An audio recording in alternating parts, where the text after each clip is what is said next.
요한계시록 17장 13절과 14절을 함께 같이 읽도록 하겠습니다.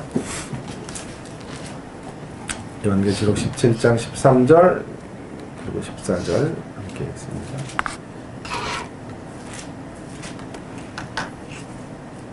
416쪽 되겠는데요. 같이 읽겠습니다. 그들이 한 뜻을 가지고 자기의 능력과 권세를 짐승에게 주더라. 그들이 어린 양과 더불어 싸우려니와 어린 양은 만주의 주시요 만왕의 왕이시므로 그들을 이기실 터이요 또 그와 함께 있는 자들 곧 부르심을 받고 택하심을 받은 진실한 자들도 이기리로다. 아멘. 이제 계시록 오늘부터 몇 주가 될지 잘 모르겠지만 한번 이제 계시록 말씀의 세계를 한번 공부해가는 그런 시간들을 가져보도록 하겠습니다. 계시록은 물론 이제 다른 성경도 마찬가지이겠지만 그 어떤 책보다도 그 배경과 또 전체 성경 전체의 문맥이 중요해요. 전체가 한 손에 잡혀야만 계시록이 지연 말단에 떨어지지 않고 예를 들어서 뭐 한 부분에 지나치게 몰입하지 않은 채 전체를 통해서 주시는 메시지를 발견할 수가 있을 거예요. 그래서 몇 시간에 걸쳐서 제가 이제 계시록의 서론적인 이야기들을 좀 많이 하려고 그래요. 전체 구조도 좀 살피고요. 그럼 제 나름 도표 오늘 안 갖고 왔지만 도표도 이제 다음 시간에는 가지고 와서 그래서 계시록 전체가 이렇게 외워지도록 제가 매주마다 반복을 하도록 그렇게 하겠습니다. 그래서 전체 숲이 딱 손에 잡히면 그 안에 있는 나무들이 사실은 이제 해석이 될 수 있고 의미가 포착이 되도록 그런 식의 공부들을 좀 해가도록 하겠습니다. 첫 번째 이제 왜 하필이면 요한계시록인가 이런 이제 질문서부터 시작을 하겠는데요. 왜 하필이면 요한계시록인가? 물론 기본적으로 하나님의 말씀이기 때문에 그래요. 요한계시록도 66권의 책 어떤 한 권의 책도 허투루 우리가 읽어서는 안 되기 때문에 계시록도 역시 소중한 우리의 경건과 신자들의 삶과 거룩을 위해서 필요한 책이기 때문에 계시록은 함께 공부되어져야 하고 설교되어져야 한다 이렇게 생각을 합니다. 그동안 그러나 이 전통 교회에서 계시록은요 지나친 결핍의 책이었어요. 계시록이라는 산을 아무도 이렇게 입성하지를 않았고 목사님들이 다루긴 하죠. 3장까지 다뤄요. 7교회 이야기까지 다루고 4장부터는 서로 안 되는 책이에요. 칼빈과 같은 이제 대신학자도 주석을 다 썼는데 계시록은 너무 어렵다. 그래서 3장까지만 썼다 그래요. 그런데 우리가 칼빈보다 잘나지도 않았는데 어떻게 쓰겠냐 뭐 이런 식의 생각들을 아마도 갖고 있는 것 같아요. 그래서 숨겨진 책이고 천열인과 같은 이런 책이 요한계시록이다 보니까요. 어떤 문제가 생겼냐 하면 기독교의 어떤 좀 광신적인 성도들이나 이단들의 전유물이 되었어요. 그래서 계시록에 올인하는 사람들이 생기게 되었죠. 지나친 과잉으로 흘러가는 거예요. 그러니까 어떤 교회들은 1년 365일 주 테마가 계시록인 교회들이 있다고요. 그죠? 신천지 같은 신천지 이름도 다 계시록에서 나온 거 아니에요? 새 하늘과 새 땅이라는 신천지의 이름도. 그러니까 신천지 그룹도 결국은 계시록을 기반으로 그 정체성을 유지해 가고 있다라고 말할 수가 있겠어요. 이 종말에 대한 문제는요, 가장 성도들이 두려워하는 대목이고 무서운 대목이에요. 어떻게 풀리느냐에 따라서 성도들을 이제 조작할 수 있어요. 매니퓨레이션 한다 그러잖아요. 마음껏 조작할 수 있는 책이, 왜냐하면 우리의 운명에 대한 이야기, 우리의 종말에 대한, 우리의 죽음에 대한, 죽음 이후의 이야기들을 이제 계시록이나 종말론은 다루기 때문에 기독교의 모든 이단들은 다 이 종말론을 손대면서 성도들을 미혹하게 되는 것이죠. 그리고 이제 좀 이렇게 한국교회가 여태까지 다 종말론에, 그것도 건전한 종말론의 토대 위에 세워지진 않았어요. 그래서 약간은 종말론이 이렇게 좀 휴거론이랄까, 아니면 과격한 어떤 염세적인 기독교 이런 것들이 가르쳐질 때 성도들이 더 열기를 내는 모습들을 본다고요. 우리의 목표는 뭐냐 하면 바른 것을 배워서 더 신앙의 열기를 갖게 만드는 것이 저의 목표예요. 계시록의 목표. 한 200여 차례 넘게 제가 계시록을 가지고, 여러분 잘 모르죠? 몰라도 돼요. 자, 그런데 집회를 하고 학교에서 이제 설교 실습을 학생들을 가르칠 때 계시록으로 제가 하는 일들을 계속 했어요. 지난 15년 가까운 시간 동안. 그래서 개척을 하는데 우리 제자들이 초유의 사태들이 벌어진 거예요. 개척하는 첫날부터 계시록 가지고 시작하는 교회들이 생기는 거예요. 왜냐하면 계시록은 이렇게 두 종류밖에 없어요. 뻥 뚫고 나가든지 평생을 이렇게 손을 못 대는 책이 되든지, 둘 중에 하나밖에 없어요. 그 중간이 별로 없어요. 제가 이제 계시록을 하다 보면 여러분 무슨 말인지 이해가 되실 거예요. 딱 이해되어서 손에 잡히든지 아니면 전혀 손을 못 대는 책이 되는데, 손에 잡히면 이제 가장 확실한 책이 되고 가장 전달하기가 이제 자신감이 있는 책으로 가게 될 거예요. 오늘은 이게 간단한 내용 같지만 이걸 다 할 수 있을지도 모르겠어요. 어쨌든 오늘 이제 제가 가장 이제 좀 흥미로운 대목부터 시작을 해서, 첫날이니까 또 흥미를 못 돋구면 다음 주부터 쭉 빠져요. 그래가지고 혼자 촬영하게 되는, 집사님하고 나랑 둘이 촬영하게 되는 이런 비극적인 사태도 생길지 몰라요.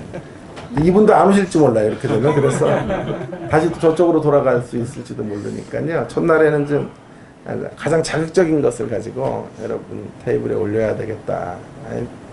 그래서도 그렇지만 이 문제가 너무도 소중하기 때문에,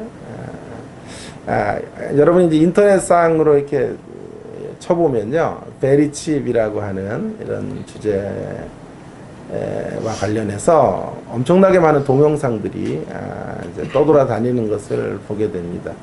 특별히 미국에 이제 목회하시는 목사님들 일단의 그룹들이 이 베리칩의 경각심을 이제 깨우면서 사명감을 가지고 이제 베리칩에 대한 경고적 메시지들을 인터넷상에 올려놨어요. 그리고 많은 집회들을 하고, 한국에도 그런 분들이 종말에 베리칩을 받으면 지옥에 간다, 이런 주장들을 펼치는 분들이 많고요. 경건한 신앙을 추구해가는 많은 성도들이 또 그런 이제 주장에 마음을 빼앗기고 매우 두려움 속에서 베리칩의 시대를 어떻게 맞이할 것인가에 대한 걱정, 근심들 이런 하는 분들이 꽤 있어요. 자, 그래서 베리칩은 666인가 하는 대목부터 가장 어려운 대목이에요. 그래서 한참 계시록이 진행되어지고 무르익었을 때 해야 되는 주제인데요. 제일 어렵고 제일 이렇게 핫 이슈죠. 뜨거운 감자라 그러잖아요. 가장 뜨거운 감자를 먼저 꺼내면서 이제 제가 승부수를 띄우는 건데요. 베리칩은 666인가 하는 문제를 점검을 해야 돼요. 몇 년 전에 저희 학교 백석 대학교를 졸업한 자매 하나가 문자가 왔어요. 학생이죠. 23, 4 정도 되는 자매인데 유학을 가야 되는데 어떻게 해야 될지 모르겠다. 그런 듣기로는 이제 유학을 가는데 미국에 들어가면 모든 외국인들에게 칩을 심는다고 하는 소리들이 있었는데, 혹은 유학생들에게 그런 일들을 한다고 하는데 앞으로도 유학을 어떻게 갈 수 있습니까? 그것을 칩을 몸에 안에 팔이나 이마 같은데 뭐 좁쌀만한 칩을 심는 건데요. 그런 다음에 이제 베리칩의 그림 같은 걸 제가 가지고 오겠습니다. 근데 그런 것들을 심을 때 지옥에 가는 것이 아닙니까? 그런 두려움에 섞인 만일 그렇다면 유학을 포기하도록 하겠습니다. 이런 이제 문자를 저에게 보내더라고요. 이런 이제 문제들이 생기는 거예요. 그러니까 굉장히 피부로 와닿는 거죠. 미국에서는 이제 오바마 정권 때 베리칩을 가지고 사실은 이제 의료보험상에 어떤 우리 몸 안에 있는 질병을 체크한다거나 아니면 그 테러가 이제 되게 위험이잖아요, 미국이. 그러니까 사람들의 신분을 이제 확인을 하는 절차들을 그런 것을 통해 가지기 위해서 베리칩을 이제 상용화하기로 결정을 했는데 미국에서 되게 피부로 와닿고 있거든요. 미국에서 만일 사람들의 몸에 베리칩을 심고 그 칩을 통해서 중앙에서 통제를 하게 된다면 한국은 이제 초읽기에 들어가는 셈이 되는 것이죠. 앞으로 몇십 년 안에 우리 모두가 이제 이 문제 앞에 봉착을 할 수밖에 없겠고 칩을 심어야 되느냐 말아야 되느냐 하는 결정을 이제 신자들이 해야 될 이런 자리에 놓여지게 된 것이에요. 그래서 이게 굉장히 현실적인 이슈가 될 것이고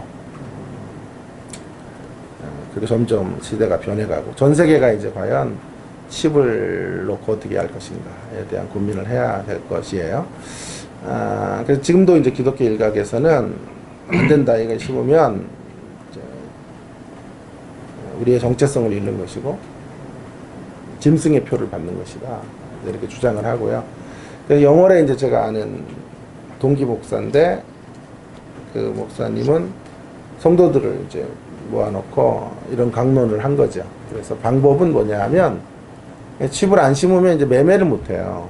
경제적인 이제 아이디 카드 같은 것도 이제 다 필요가 없는 시대가 되잖아요. 칩 가지고 우리 영화에서나 보는 그런 시대가 오는 건데요. 그런 것을 통해서 신분 증명을 하고 은행 어카운트도 다 몸에 지니고 사는 시대가 되는데 만약 그런 것들을 하지 않을 경우에 경제행위가 안 되거든요. 기본적으로. 그렇게 되면 우리가 자급자족을 해야 된다. 그래서 지금 어떤 일들을 하냐 하면 개인의 사유재산들을 다 교회에다가 헌금하도록 강요를 하고 교인들의 한 절반 정도가 그 일에 사인을 했다 그래요. 그래서 그 교인들을 위한 타운을 하나 짓고 그 여기 텃밭을 길러서 마지막 세대에 이제 이런 외압으로부터 경제적인 불이익을 당하는 이런 것들을 감내하고 우리끼리 기본적 생계들을 유지해 가야 된다. 그런 주장을 펼치는 아주 극단적인 얘기긴 하지만 이런 문제들도 실행하고 있는 목사님들이 계셔요. 근데 그분들이 뭐 신학을 잘못했다기보다는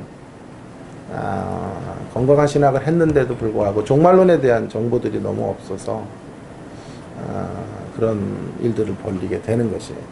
그러니까 참 이게 중요한 것 같아요. 지도자들이 갖는 어떤 세계관이랄까, 성경에 대한 통찰이랄까, 성도들을 이끌어가는 방향성들이 어디에 놓여 있느냐에 따라서 성도들이 뭐 모르지 않아요, 이런 것들을. 그러니까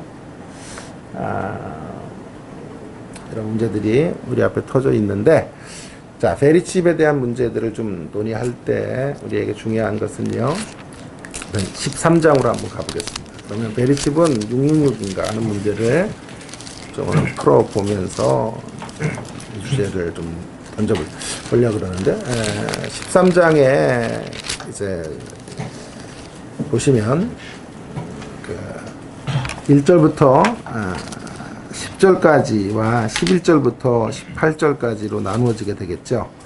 1절부터 이제 잘 보세요. 10절까지는 짐승이 하나 올라왔는데요. 13장 1절을 보세요. 바다에서 짐승이 올라왔죠. 그죠? 바다에서 짐승이 하나 올라왔는데 그 짐승을 이렇게 적어 두십시다. 그 짐승은 적그리스도이다. 이렇게 적어두면 되겠고요.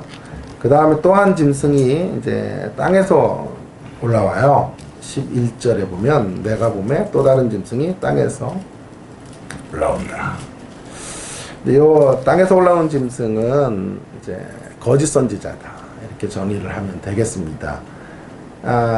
먼저 이제 바다에서 올라온 바다와 땅에 대한 문제는 우리가 생각하는 바다가 아니에요. 성경에서 말하는 바다라고 말할 때 혹은 땅이라고 할 때는 이제 여러분 판타지 영화 같은 데 보면 바다에서 괴물들이 출몰하기도 하고 메마른 땅에 이제 우리가 살고 있는 이제 땅 밑에 메마른 어떤 중간지대에 괴물들이 살고 있는 이런 광경들을 보게 될 거라고요.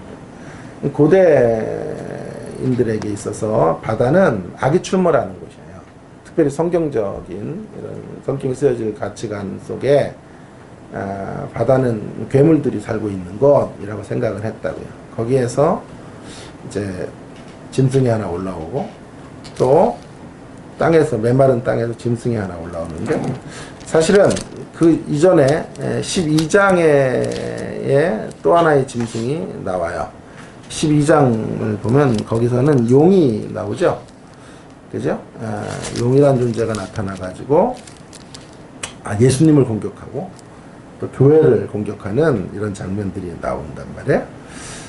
하늘에서 큰 이적이 있어서 해를 입은 한 여자가 나타나고 그 여자가 이제 애를 낳는데 그 아이가 5절에 보면 철장으로 만국을 다스리라 아이가 예수님밖에 없다고요.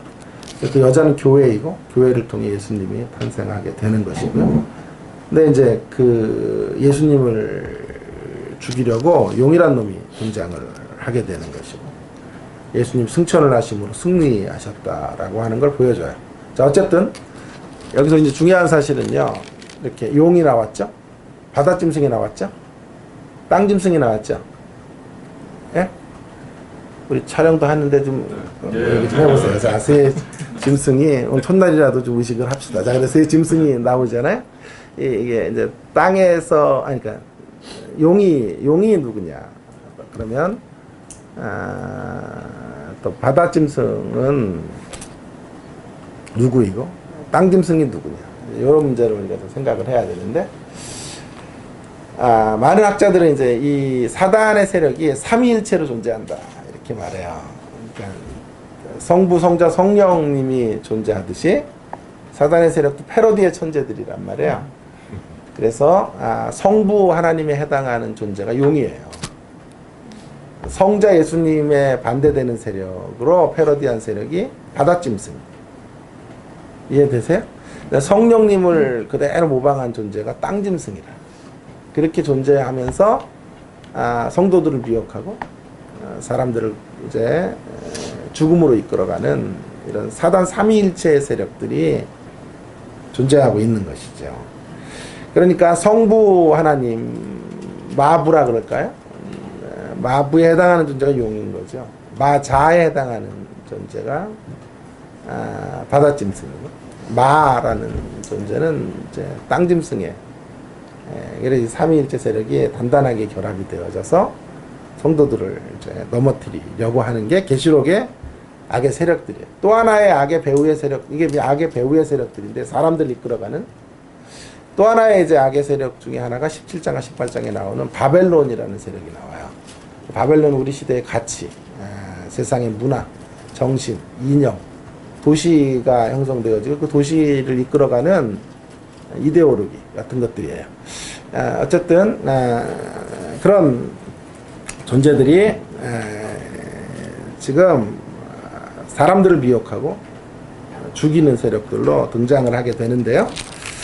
우리가 이제 주목해야 될 대목은 13장이에요. 거기 666이 이제 나오는 자리가 어떤 자리인지를 말씀드리려고 하는 건데, 666은 이제 어디서 나오냐 하면, 이 바다짐승의 우상이 666이에요. 이 바다짐승이 중심이라고. 우리가 성부, 성자, 성령님, 삼위일체 하나님 속에 중심은 예수 그리스도가 중심이 되는 것처럼, 이 이제 사단 삼위일체 세력의 중심에도 짐승의 세력이 있어요. 짐승. 이 바다 짐승. 앞으로 이제 저와 여러분이 약속을 하셔야 돼요. 하나 어떤 약속을 해야 되냐면 계시록 13장 이후에 짐승이라고 나오면 계시록 13장 이후에 짐승이 나오면 용이 아니에요. 땅 짐승이 아니에요. 바다 짐승인 거예요. 예? 이제 앞으로 그렇게 표기를 해요. 계시록은요. 13장 이후에 짐승이라고 표기를 하는데 그 짐승은 바다 짐승이다. 그 바다 짐승은 적그리스도라고요. 그 당대에는 그럼 적그리스도의 세력은 누구였을까요? 적그리스도도 이제 뭐 할 말이 너무너무 많아요. 뭐 적그리스도도 제가 푸는 적그리스도는 뭐 역사 끝에 어떤 적그리스도의 어떤 세력 하나가 나타나서 종교적인 세력이 나타나서 세상을 이제 멸망으로 이끌어간다. 뭐 이런 식의 개념으로 저는 이해할 수도 있지만 적그리스도의 세력은 모든 시대 가운데 존재하고 있다. 그리고 모든 실종 가운데 존재한다. 이렇게 보는 것이 더 옳아 보여요. 왜냐하면 만일 적그리스도의 세력을 역사 끝으로 몰아서 종말 직전에 나타난 어떤 그리스도를 반대하는 강력한 힘의 세력으로만 규정을 한다면 이런 문제가 생기는 거죠. 만약에 기독교 2000년 역사 속에 살았던 모든 사람들은 적그리스도와 관련이 없겠죠. 그러면. 그렇죠? 그리고 역사 끝에 있는 인류 인구를 천이라고 가정한다면 그럼 적그리스도와 직접 피부로 맞닿아서 투쟁을 하면서 직면할 수 있는 세력은 1도 안 될 거라. 그럼 999명은 적그리스도와 관계없는 이야기가 되지 않아요? 그럼 계시록이라고 하는 책은 999명과 관련이 별로 없는 책이에요. 마지막 종말의 마지막 시점을 사는 어떤 특정한 사람들에게 국한된 책으로 우리와 현재적 관련이 없는 책이 되었거든요. 계시록은 그렇게 읽어서는 안 된다고 생각하는 거예요, 저는요. 왜냐하면 계시록은 우리 모두의 책이어야 하고 성경 65권이 성도들의 삶과 건덕을 위해서 이 땅을 사는 동안 내내 필요한 책이듯 요한계시록이라는 책도 여전히 우리들의 실존 속으로 들어와야 하고 우리와 관계되어지는 연관성을 가져야 된다고요. 자, 그렇기 때문에 적그리스도는 이제 어떻게 추적을 해야 되냐 이렇게 추적을 해요. 그 당시에는 적그리스도 세력이 누구였을까요? 로마였겠죠. 왜 로마였을까요? 네, 로마가 이제 팔레스틴 지역을 점령했고 로마의 학정을 받으며 기독교인들이 살았다고 얘기해요. 그러니까 그 당대의 적그리스도의 세력의 실체는 로마의 황제 정도가 될 거예요. 예?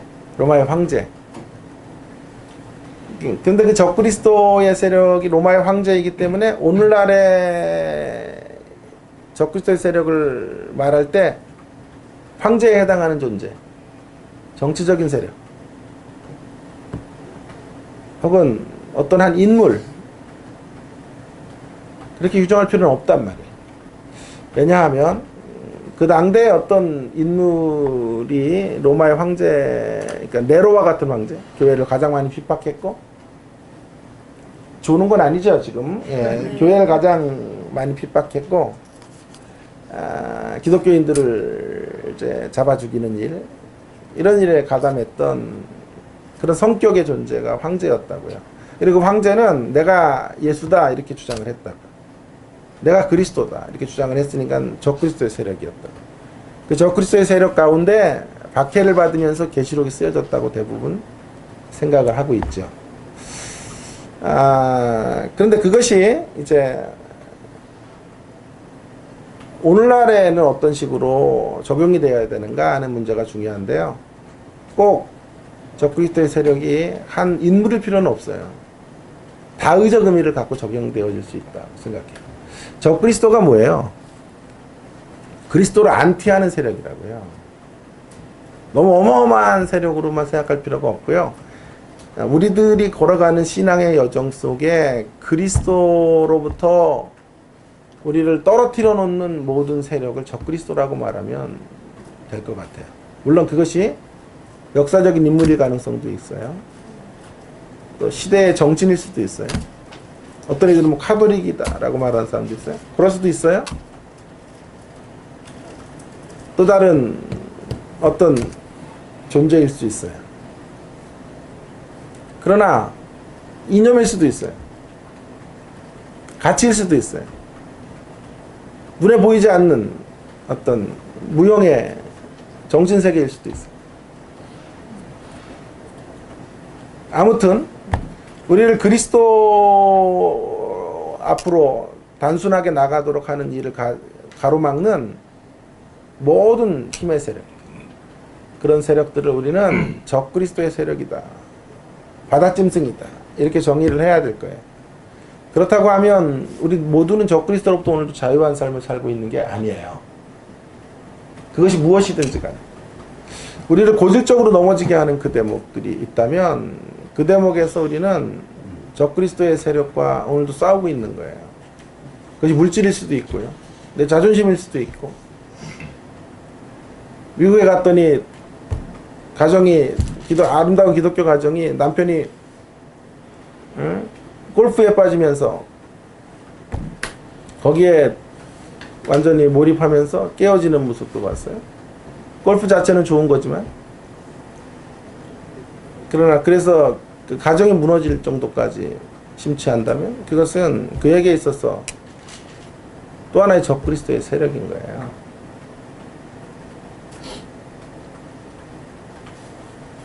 이런 소리들은 별로 안 좋았던 것 같아요. 자, 어쨌든 그래서 우리가 그리스도를 믿는데 방해하는 모든 세력들, 그 방해가 정말 치명적인 어떤 데미지를 입히는 존재들로 다가오는 모든 세력은 적그리스도의 세력이라고 봐야 되겠죠. 그렇게 적용을 한다면 적그리스도의 세력은 역사적 인물이라는 쪽으로만 해석할 것이 아니라 상징적이고 매우 실존적인 존재들로도 우리 가운데 자리매김을 할 수 있겠다는 생각이 들어요. 자, 근데 보세요. 그 13장을 다시 한번 보면요. 그 존재가 어떤 존재냐 하면 머리 하나가 상하여 죽게 되었던 것 같더니 3절에 보세요. 죽게 된 상처가 나음에 온 땅이 놀랍게 여겨 짐승을 따르게 되었죠. 그러니까 이 존재는 예수님을 패러디한다고요. 왜냐하면 성자아에 해당하는 존재라고요. 악의 그룹의 성자예요. 그러니까 예수님이 십자가에서 죽으시고 살아나셨잖아요. 그걸 그대로 패러디해가지고 나타나고 사람들을 미혹시켜요. 그래서 사람들을 이제 어디로 이끄냐면 용에게로 이끌어요. 용에게로요.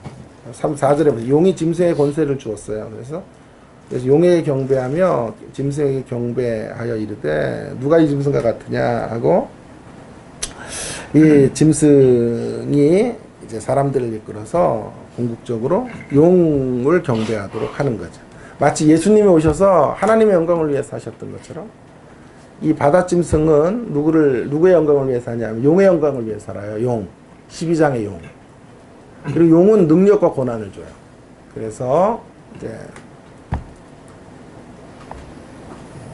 바다짐승이 활동할 수 있도록 힘을 주죠. 자, 이제 땅짐승을 주목해야 되는데요. 11절에 보면 또 한 짐승이 땅에서 올라오는데요. 어린 양과 같이 두 뿔이 있지만 용처럼 말하더라. 본질은 용이란 말이에요. 어린 양으로 이렇게 가면을 썼는데 천사의 모습을 하고 있지만 실제 본성은 용이에요. 용. 그죠? 12장의 용이란 말이에요. 그가 먼저 나온 짐승의 모든 권세를 그 앞에. 먼저 나온 짐승이 누굴까요? 바다짐승이겠죠. 바다짐승의 모든 권세를 그 앞에서 행하고 땅과 땅에 사는 자들을 처음 짐승에게 경배하게 하니, 그 처음 짐승은 곧 죽게 되었던 상처가 나은 자죠. 3절에 보세요. 그의 머리 하나가 상하여 죽게 된 것 같더니 죽게 되었던 상처가 나음에, 그러니까 이 처음 짐승은 누구예요? 바다짐승이죠. 네. 예, 그래서 그 13절에 보면 큰 이적을 행하죠. 그래서 이 무기가 큰 이적이에요. 큰 이적을 통해서 사람들을 이끌어서 이 땅 짐승은 거짓 선지자들인데 성령님에 해당하는 존재인데 그 사람들을 어디로 이끄냐 하면 바다 짐승에 이끌어가는 거예요. 그러니까 이렇게 되어 있는 거예요. 땅 짐승이 능력을 행해요. 기적을 행해요. 그래가지고 기적이 있으니까 사람들이 놀래죠. 그래가지고 기적 앞에서는 다 무릎을 꿇잖아요. 병을 의사들이 못 고쳤는데 기도받아서 고쳤어. 그럼 거기에 뭐가 있다 그래? 다 몰려들 거 아니에요. 그래서 그렇게 몰려든 사람들을 누구에게 이끌어가요? 바다짐승에 이끌어가요. 그럼 바다짐승은 또 누구에게 이끌어가요? 용에게 이끌어가요. 이런 체제로 돼 있답니다. 마치 성령님이 예수님의 영이죠. 그렇죠? 그래서 성령님 오시는 자리마다 예수님이 생각나게 되어지고 성령님께서 임하시는 곳마다 예수님의 인격과 예수님의 성품의 고상함이 드러난단 말이에요. 그래서 어떤 이는 성령님은 얼굴이 없으시다 이런 표현을 썼어요. 왜 얼굴이 없냐 하면 성령이 일하시는 자리에는 예수님을 앞에 세우지 성령이 직접 얼굴을 드러내지 않으신다. 그런 삼위일체 세력을 그대로 본받고 있는 거예요. 자, 그런데 이렇게 사람들을 큰 이적으로 깨워서 유혹을 하고 14절부터 이제 666이 나오는 거예요. 여기 이제 베리칩인가 아닌가를 여기서 구분을 해야 되는데, 자, 14절에 보면 짐승 앞에서 받은 바 이적을 행함으로 땅에 거하는 자들을 미혹하여 땅에 거하는 자들에게 이르기를 칼에 상하였다가 살아난 짐승을 위하여 우상을 만들라 하더라. 그가 권세를 받아 그 짐승의 우상에게 생기를 줘. 자, 이제 이 땅 짐승이 뭐를 기획하냐 하면요. 뭘 기획하냐 하면 우상을 하나 만드는 거예요. 근데 그 우상이 뭐냐 하면 바다 짐승의 우상인 거예요. 적그리스도의 세력의 우상을 만들어 가지고 거기다 생기를 집어넣었어. 그리고 이렇게 세상을 향하여 선포하는 거예요. 이 우상에게 절하지 않거나 경배하지 않으면 다 죽이겠다. 이렇게 말한 거죠.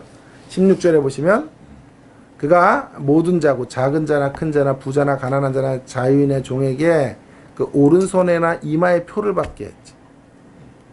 누구든지 이 표를 가진 자 외에는 매매를 못하게 하니 이 표는 곧 짐승의 이름이나 그 이름의 수라. 자, 그러니까 바다 짐승의 우상을 만들어서 우상에게 생기를 불어넣고 사람들에게 경배하게 한 거죠. 마치 이 당시에 있었던 황제 숭배 같은 거죠.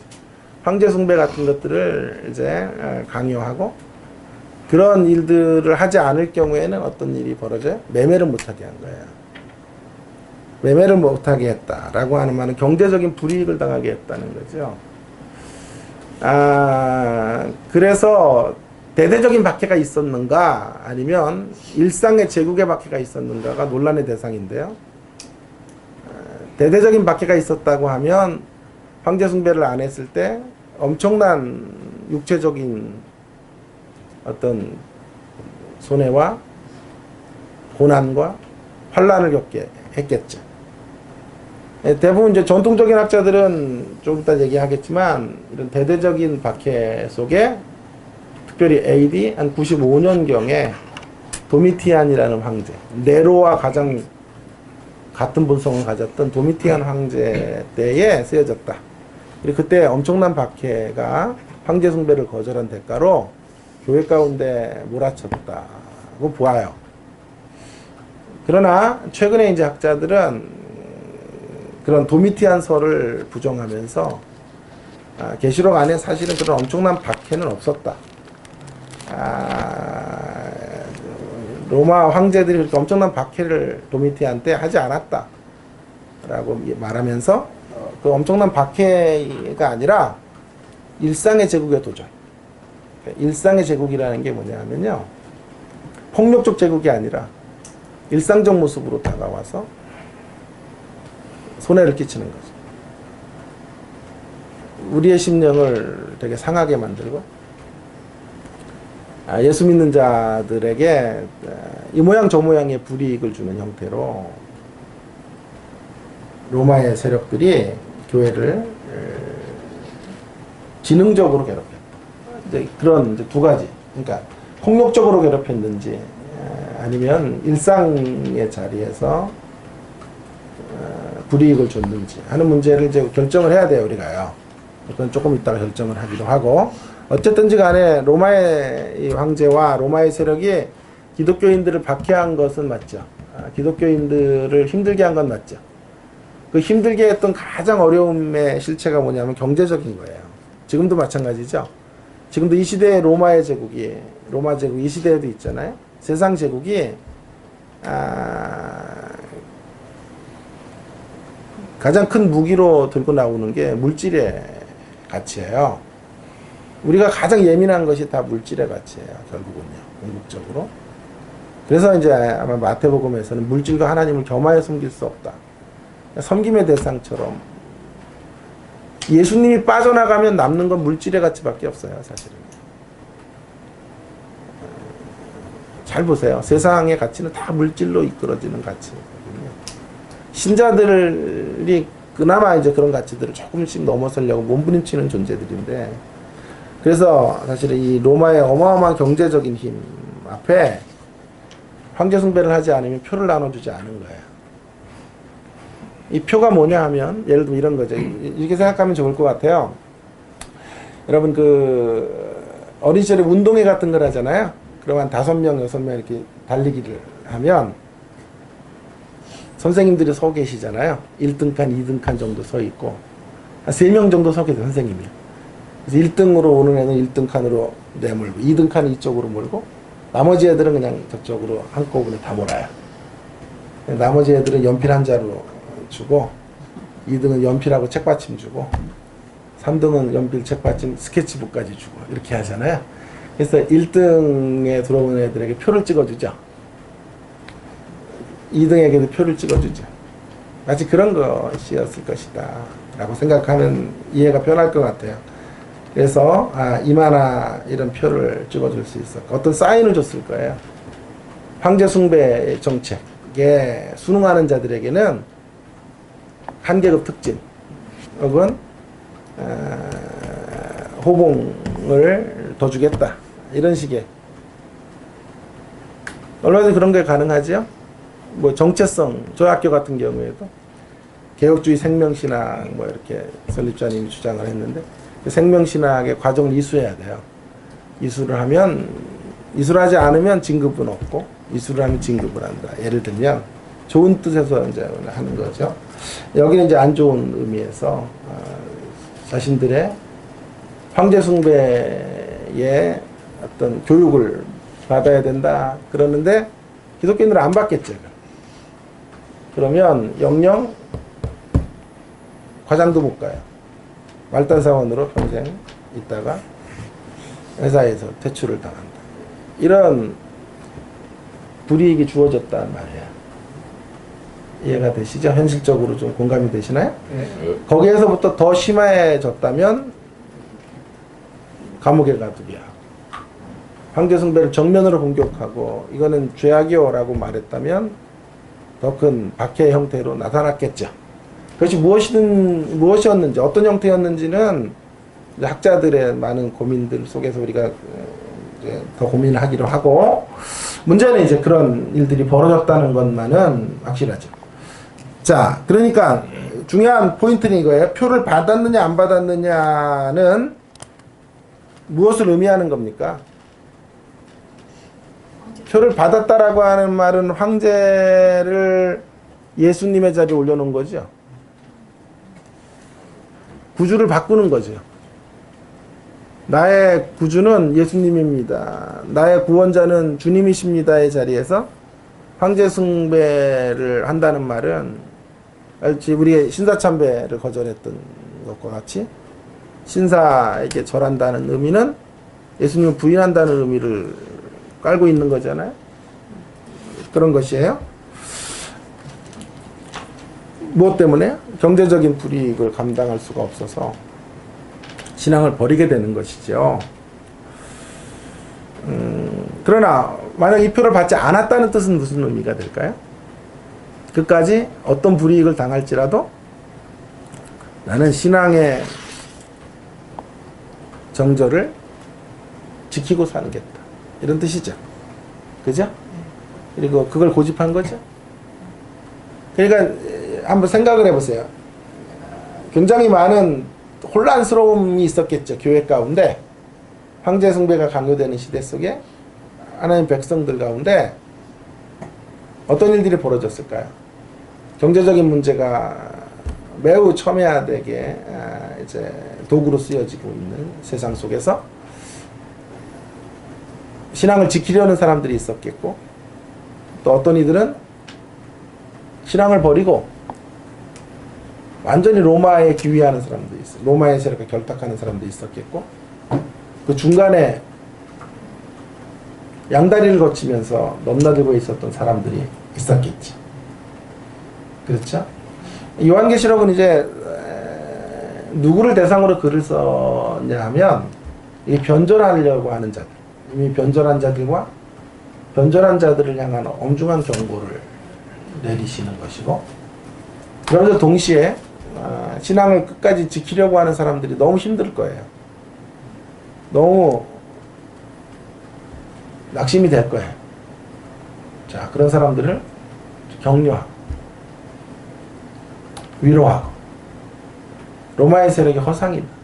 너희들이 보기에는 이 세력이 영원할 것 같지만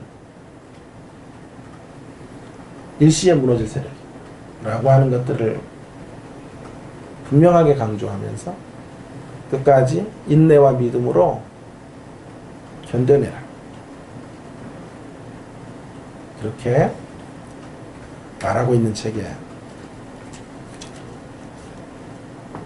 이찬수 목사가 얼마 전에 책을 썼죠? 계시록의 책을.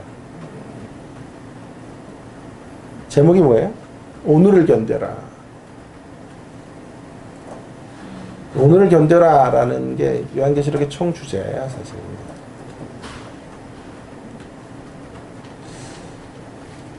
저랑 또 많은 디스커션과 토론이 있었죠.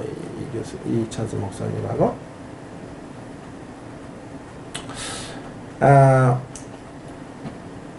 잘 잡은 주제죠. 오늘을 견뎌라. 오늘을 끝까지 싸워내라.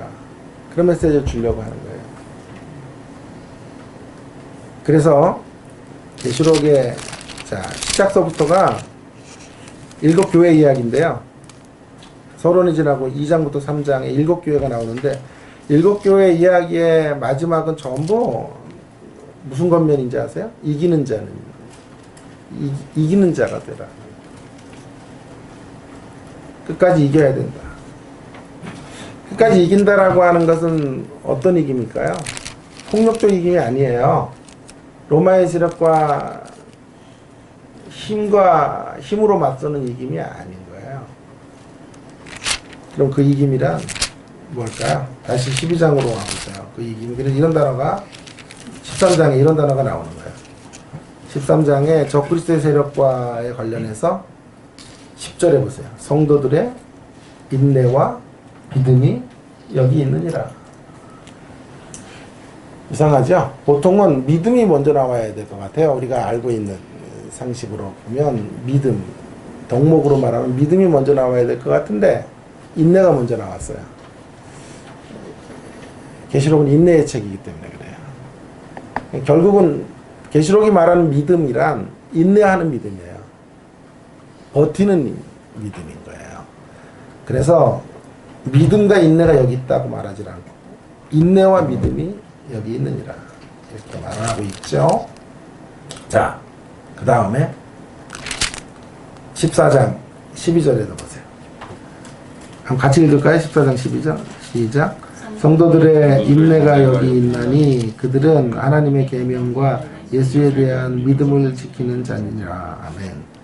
성도들의 인내가 여기 있나니 우리가 인내하면서 뭘 해야 돼? 하나님의 계명과 예수에 대한 믿음을 지킨다. 얘가 좀 이해가 되셔야 믿음을 지켜야 된다라는 게 무슨 의미인지. 황제 숭배가 강요되었던 시기에 믿음을 지켜라 하는 건 그 숭배 경제적인 불이익을 당해도 거기에 넘어가지 말아라 이런 말이 되겠죠. 자, 그래서 인내의 책으로 쓰여졌다 라고 보는 거죠. 그래서 이제 오늘을 견디는 이야기로 계시록은 내일의 책인 것 같죠. 지구가 마지막 운명이 어떻게 되느냐 이런 문제를 다룰 것 같지만요. 계시록은 책을 뜯고 들어가 보면요. 그런 얘기가 별로 없어요. 그런 얘기가 목적이 아니에요. 오늘을 사는 성도들을 이 현실 속에서 이 고난의 시대를 버텨낼 수 있는 힘과 용기를 주는 책이에요. 그래서 요한계시록을 우리가 그동안 너무도 잘못 읽었다. 거꾸로 읽었어요. 가뜩이나 세상살이가 너무 힘든데 계시록에 들어오면 꿈자리가 더 사나워. 그래서 어느 신우회 교수님은 자신이 이제 성경 공부를 이끌어 가시는데요. 유다서까지 하고 계시록은 스킵이에요. 해석할 자신도 없고 너무 무섭고. 그래가지고 성경을 계속 가르치다가 유다서하고 다시 창세기로 돌아가요. 그러셨다. 이거 읽지도 못해요, 성도들은. 잠자리에 꿈에서 이상한 데 나타나고 좀비들이 나타나고 막 이런 책이에요. 그게 이제 오멘 시리즈 같은 거 옛날에 내가 본 천국 뭐 이런 책들이 영향인 거라. 그러니까 그런 수많은 이 통속적 어떤 대중적 종말에 대한 근거를 알 수 없는 가르침들이 성도들의 머릿속에 너무 깊이 각인되어져 있어서 아마겟돈 전쟁 뭐 이런 주제들이 이제 논의가 되었죠. 그런 것에 이제 영향을 받은 채 계시록을 읽으니까 계시록은 너무나 두렵고 어렵고 힘든 책. 우리를 공포로 몰아넣는 책인데 사실 그런 책이 아니에요. 정반대라고. 공포에 빠져 있는 자들에게 로마의 세력 앞에 주눅들어 있는 자들에게 힘내야 된다. 버텨야 된다. 끝까지 싸워내자. 이렇게 말씀하려고 하는 거지. 그래서 다시 용기를 주는 책으로. 그래서 제가 이제 계시록을 좋아해요. 힘들고 어려울 때 저를 살렸던 책도 사실은 계시록이고요. 지금도 가장 힘들어지면 저는 앉아서 계시록을 읽어요. 22장까지를 읽어요. 그래서 너무 좋아가지고 계시록을 영어 성경으로 다 외워야 되겠다 이런 생각도 최근에는 하고 헬라어로도 외워야 되겠다. 우리나라 말 3가지 언어로 계시록을 외울까 이런 생각을 정말 계시록만은 수백 번 넘게 읽은 것 같아요. 뭐 그럴 수밖에 없죠. 계시록을 가르치는 것도 집회만도 200번을 넘게 14년을 가르쳐. 지난 학기도 박사과정에서 계시록을 했으니까 저에게 가장 친근한 책. 왜냐하면 고난의 시대를 힘있게 살아갈 수 있도록 말이죠. 자, 이제 다시 돌아와서요. 그래서 이제 아이고 시간 다 갔네요. 그래서 매매를 못하게 했는데 그 표는 짐승의 이름이나 그 이름의 수라. 근데 이 짐승의 세력을 이제 바다짐승의 세력을 게마트리아라 그래가지고요. 그냥 정체를 그래 폭로시킨 게 아니고요. 그건 누구인지를 이제 헬라어나 히브리어의 알파벳 순서에 이제 숫자를 매겨요. 그래서 한 존재들을 이제 공개된 비밀로 알려놓았다. 근데 그 짐승의 숫자가 뭐냐 하면 666이라는 숫자예요. 666을 그 당시에는 알았을 거예요. 이 글을 처음 접했던 사람들은 알았을 거라. 우리에게는 되게 어렵지. 근데 왜 그럼 이런 식으로 표현을 했을까요? 예, 아마 이런 의미가 있을 것 같아요. 1장 9절에 가면요. 1장 9절에 가면 요한이 지금 어디 있냐면 반모에 있죠. 반모에 휴양지로 간 게 아니죠. 예수의 환난과 나라와 참호에 동참하는 자로 하나님 말씀 예수를 증언함으로 말 반모라는 곳에 갇혀 있는 거죠. 유배됐죠. 유배된 자리에서 환상을 보고 그 글을 교회에게 보낸 거예요. 그러니까 이 글은 완전히 검열을 통과해야 되겠죠. 그죠? 그래서 검열을 통과해 가는 과정에서 이 짐승의 세력을 공개할 수가 없었어요. 이 짐승의 세력이 도미티안이고 그놈은 무너집니다. 이렇게 썼으면 이 글이 성도들에게 가기 전에 요한이 형장에 있으로 사라졌겠지. 그러니까 어떻게 글을 썼어야 됐을까요? 공개된 비밀로 써야지. 우리끼리는 알고. 내부인들은 알고 외부인들은 읽어도 무슨 말인지 알 수 없는 공개된 비밀로 글을 쓸 수밖에 없었을 거예요. 그래서 666이라고 하는 암호에 해당하는 존재들로 풀어간 거지. 근데 그 666이 누구인가는 이제 많은 논란이 있어요. 가이샤란 네로라는 학설이 제일 많아요. 가이샤라라는 말과 네로라는 단어들을 숫자로 매기면 666이다 주장하는 학자들도 있고요. 그렇다면 이제 계시록은 조금 초기 연대로 가는 거예요. 그러나 이 666이 그 당시 도미티안이었다라고 주장을 하면 한 AD 95년경까지로 좀 후기 연대로 가게 되는 건데요. 이제 이렇게 보면 좋을 것 같아요. 네로와 같은 속성을 가지고 있는 어떤 로마 황제일 것이다. 이렇게 본다면 꼭 네로가 아니어도 돼요. 그래서 도미티안서를 좀 지지하면서 그런 존재로 666으로 인정을 하는 건데요. 자, 그러면 이런 긴 설명을 제가 했어요. 지루했죠, 조금은요? 아니라고 말씀해 주세요. 자, 그래서 좀 지루하지 않았으면 좋았는데, 이게 이제 베리칩인가 하는 것을 이제 연결을 해야 되지 않아요? 매우 흡사하죠, 겉으로는요. 칩을 심거나 심지 않는 것을 가지고 칩을 어디다 심을까요? 팔이나 이마에 심을 가능성이 높겠죠. 근데 팔보다는 이마에 심을 가능성이 더 높아요. 왜냐하면 팔은 이렇게 잘라지면 칩도 함께 없어져 버리니까. 이마에 심으면 영구적으로, 물론 또 이마가 또 날아갈 수도 있을지 몰라요. 그러나 영구적으로 이게 생존하는 동안에는 보존할 수 있을 테니까 이게 되겠고, 이 칩이 아까도 말씀드렸지만 있고 없느냐에 따라서 경쟁에 참여할 수 있고 없고가 결정이 되겠죠. 왜냐하면 은행 어카운트도 만들 수가 없다고, 칩이 없으면. 우리 신분증명이 안 되니까.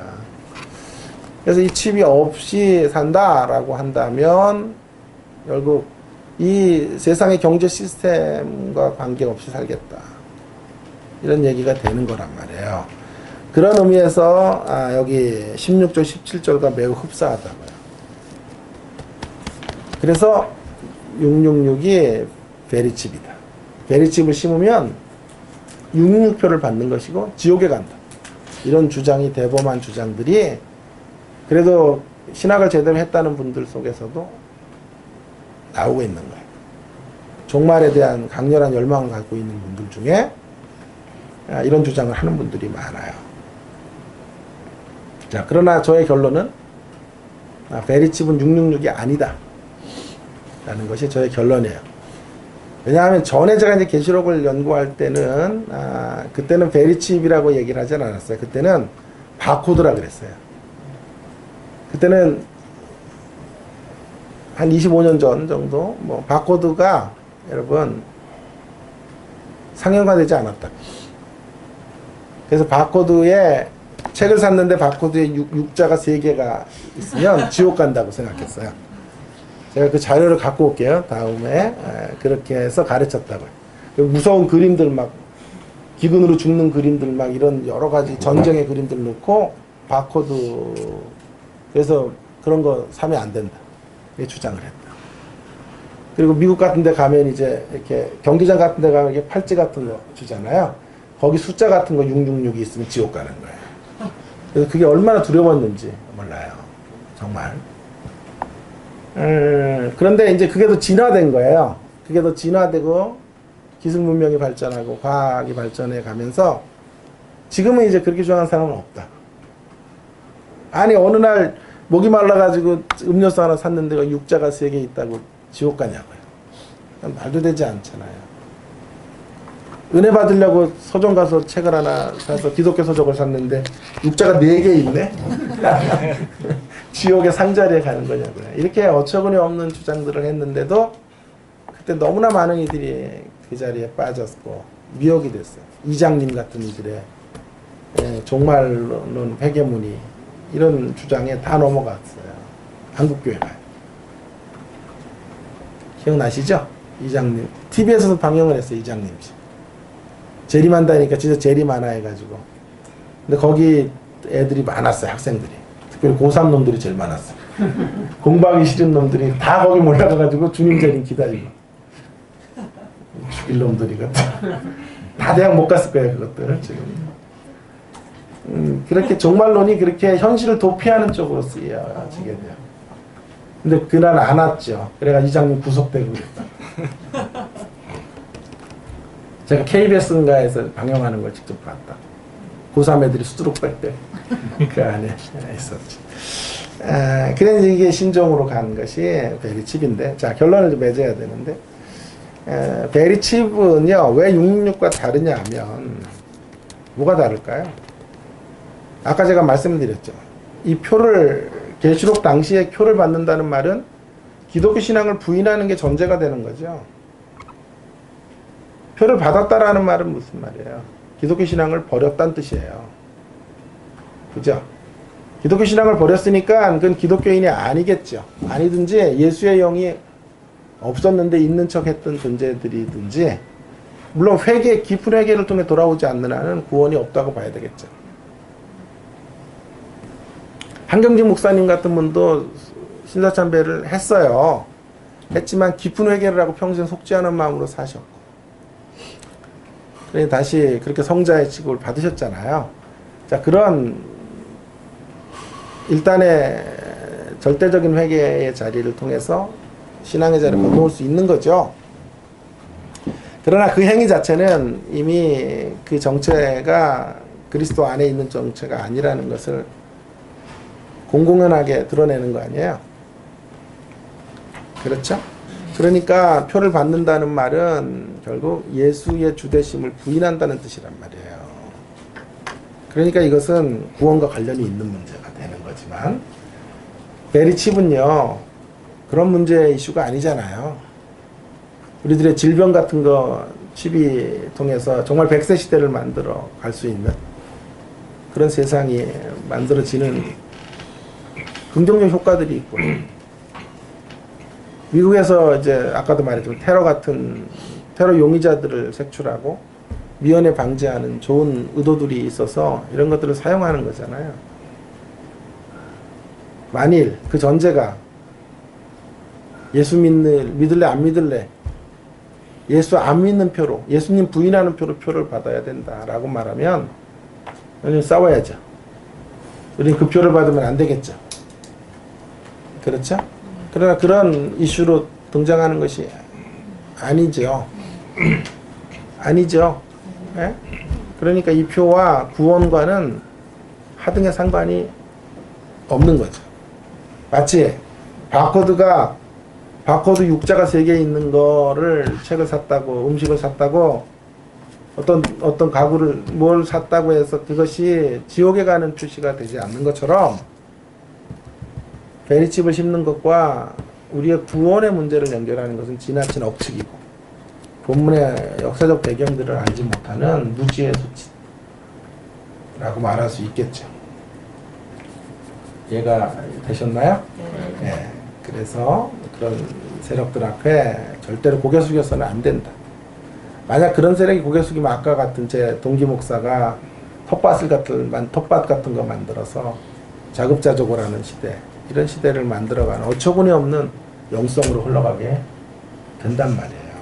아주 중요한 문제예요. 자, 그렇다면 이런 문제가 생겼죠. 구원과 관련이 있는 게 아니다라는 걸 분명히 말할 수 있어요.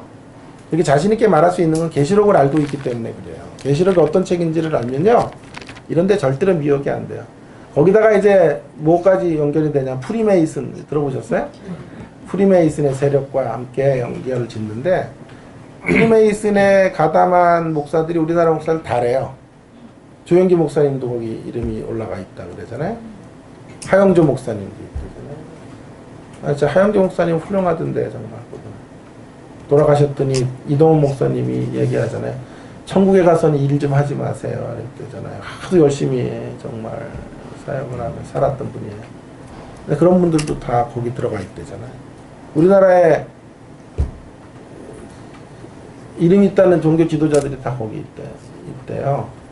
아마 저도 있을지 몰라 거기 프리메이슨이 유명하지가 않아서. 그렇죠. 그러니까 제가 생각하는 거는요, 자꾸 이제 저한테 제일 많이 하는 질문이 프리메이슨의 존재에 대해서 얘기하는데, 저는 프리메이슨이라는 존재가 실제로 존재하기나 하는 세력이에요. 팩트예요, 그게. 그런 존재가 어디 있어요, 도대체? 이게 가상적인 존재인 거예요, 사실은요. 실체를 알 수 없는 존재인 거예요. 그런데 연결을 해서 종말을 연결하는 거죠.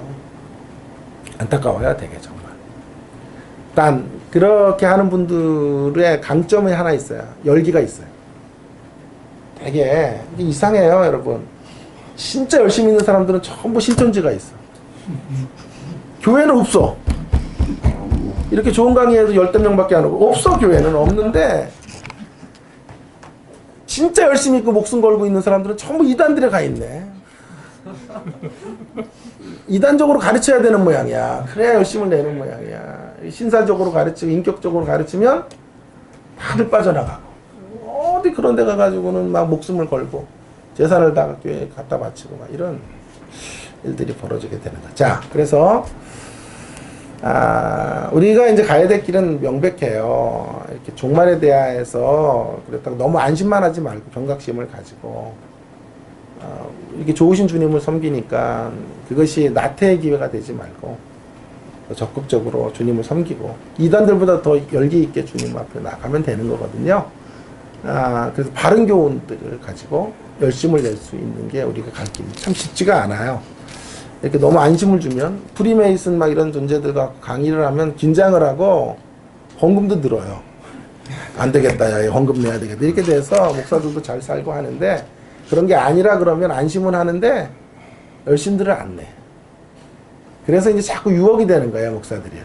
자극적인 한방들이 있어야 되는데 그 자극적인 한방에 제일 좋은 게 종말이란 말이에요. 종말의 논의만큼 자극이 없어요.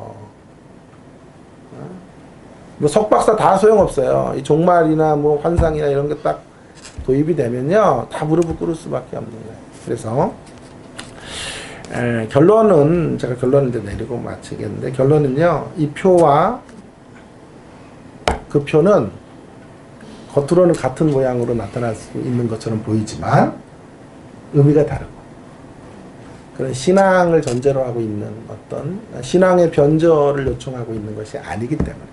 그러면 이제 어떤 분들은 그럼 그렇게 사용될 수 있지 않겠습니까? 그렇게 사용될 가능성은요, 베리치만 있는 게 아니에요. TV도 그렇게 사용될 가능성이 있고, 물질이 그렇게 사용될 가능성도 있고, 우리의 명예욕, 권력욕 이런 것들이 전부 우리를 이끌어서 그리스도와 반대되는 세력으로 흘러가게 할 수 있는 잠재적 가능성은 이 땅에 베리침만이 아니라 이 땅의 모든 요소들에 다 들어와 있다. 근데 그런 것들을 하나도 신경을 안 쓰고 오직 취입을 심느냐 안 심느냐의 문제 하나를 가지고 잠재적 위험들을 이야기하는 것은 지나친 주장, 자기들의 주장들을 반전시키려고 하는 태도이다 라고 말할 수 있겠어요. 자, 그러면 한 가지만 더 이야기해 봅시다. 만약에 이렇게 가면 안 돼요. 65권의 구원론이, 65권까지 말했던 구원에 대한 이야기가 66권에 들어와서 다른 방향으로 흘러가면 그것은 성경의 일관성을 무너뜨리는 거예요. 65권까지의 구원에 대한 가장 간단한 표현은 주 예수를 믿으라. 그리하면 너와 내 집이 구원을 얻으리라. 예요. 그죠? 66권에도 그것이 적용이 돼야 된단 말이에요. 66권에 오면 베리치를 주장하는 광신자들이나 혹은 이단들은 이런 거잖아요. 주 예수를 믿고 단 666을 피해라. 베리칩을 피해야 구원을 받는다. 이렇게 가는 거잖아요. 베리칩이 그렇게 소중한 구원에 관련된 문제라면 주님은 언급을 해놨을 거네요. 내가 보기에는. 이런 걸 함정으로 파놓고 막 우리를 넘어가게 하고 이런 분은 아니란 말이에요. 그러니까 말로 되지 않아요. 자, 그렇다면 만약에 칩을 우리 몸에 심는다면 심어야 되나요? 말아야 되나요? 자, 그 문제는요, 또 그렇게 간단한 문제가 아니에요. 구원과 관련해서는 명백하게 아닌 것은 100% 확실한데요. 이 문제가 무엇과 관련이 깊으냐면 인권과 관련이 있어요. 인권의 문제가. 근데 만약 이 칩을 심어서 공산당이라든가 중국교회 같은 데서 종교 지도자들을 이제 추적을 할 수가 있어요. 금방 추적이 되겠죠? 중앙 통제를 통해서 하루의 일과들이 어떻게 되는지. 이제 앞으로는 참 우리가 참 살기가 힘든 시대예요, 정말. 근데 지금도 사실은 그래요. 지금도 우리 CCTV 같은 걸 통해서 우리의 모든 게 다 사실 우리의 정보들이 다 노출되고 있는 시대인데 그것이 첨단으로 가는 시대잖아요. 그러니까 이 기독교는 그 어떤 종교보다도 인권의 문제를 소중히 여기는 이제 가르침 속에 있기 때문에 이 문제가 굉장히 심각해요. 그래서 정치적인 정적들이 또 다른 정적들을 죽일 때 이 베리칩이 사용될 가능성이 있어요. 그래서 상대를 음해하거나 교회를 집단적으로 핍박할 수 있는 위험들이 있을 수 있어요. 그렇기 때문에 고민이 많아야 돼요. 단순히 그냥 구원의 문제와 관련해서는 심고 안 심고는 간단한데 인권의 문제를 어떻게 보장할 것인가를 깊이 생각하면서 이 문제를 접근해야 돼요. 그래서 앞으로 이제 한 조금만 지나보세요. 이 문제가 본격적인 화두가 될 거예요. 베리칩을 어떻게 접근을 해야 되나.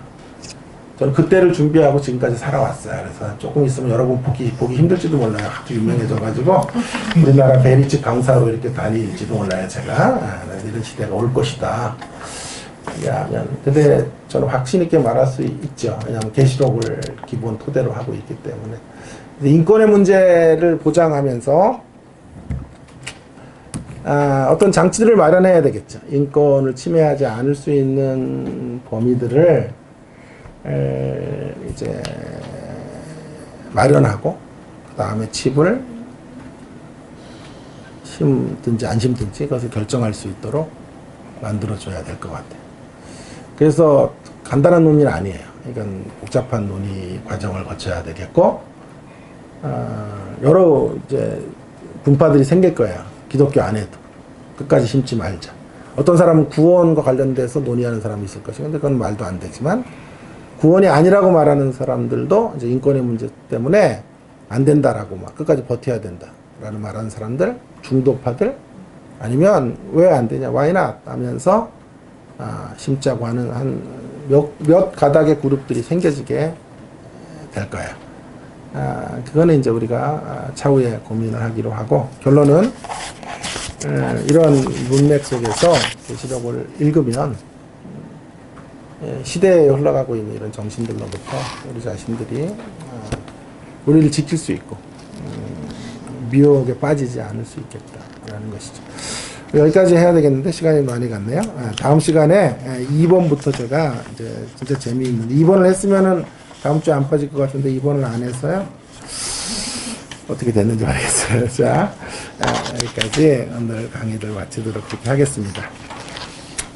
우리 주신